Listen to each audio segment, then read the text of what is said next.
Operation Flashpoint Dragon Rising is an incredibly ambitious title. You're going to see an open world the size of which you've never seen before.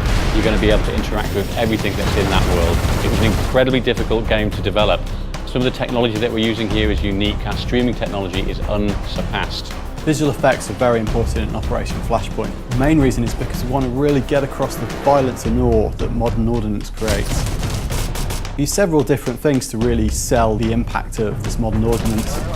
The main one is our particle effects, and we have a custom written tool that lets us rapidly iterate and create many effects. We've got around 200 in the game at the moment. Some of these effects might be a burning tank, huge explosion caused by off-board support, artillery for example. We've also got lots of different impact effects with bullets striking all sorts of different surfaces. We use a technique called cube-mapped particles. Cube-map is a spherical texture. It essentially makes a particle look like it rolls like a ball. We can actually make it look like it's three-dimensional. Something as simple as smoke comes in lots of different flavours in our game. You've got smoke grenades which are used to cover infantry when they're assaulting, and then you've got things like smoke plumes from burning tanks which stay in the environment for quite some time. In Flashpoint, smoke can obscure various different targets including yourself. This is great for stopping laser rangefinders as well. Also, there are various different coloured smokes.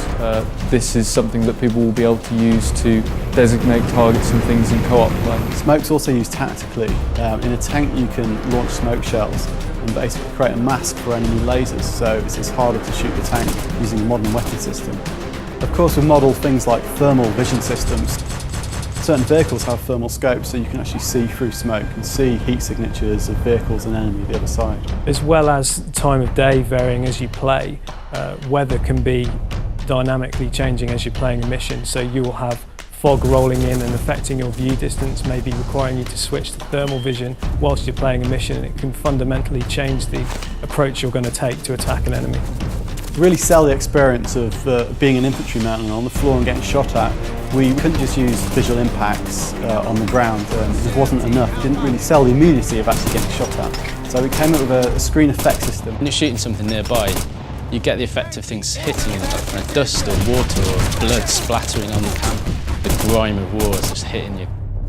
If you get shot, there's a visual effect on the character that shows blood, and it starts off as a small patch and then spreads slowly across the body. I think one of the strongest parts of the game, indeed one of the strongest characters in the game, is the island itself. The environment, the lighting, the time of day, the foliage, the whole thing. It's a massive area, and it's a size that you've never seen before on a console. You can strip the scene down to a basic surface and light that surface on its own, and that's quite straightforward to do. So we start with deferred lights, then we add ambient light with occlusion and directional lighting, followed by surface diffuse and atmospherics. Finally, we treat the scene with a post process. All these layers combined help to create the immersive experience of Operation Flashpoint Dragon Rising. All our vegetation on the island is based on what actually grows there in real life on the Sakhalin Island belt. We've got over 30 different types of vegetation, 8 different types of forests. They all combine in Skira to make a really unique play environment. So you've got the very barren, bare hills on the highlands compared to the very lush valleys lower down. The grass and plants are all placed using a procedural system that executes in real time as you wander around the island.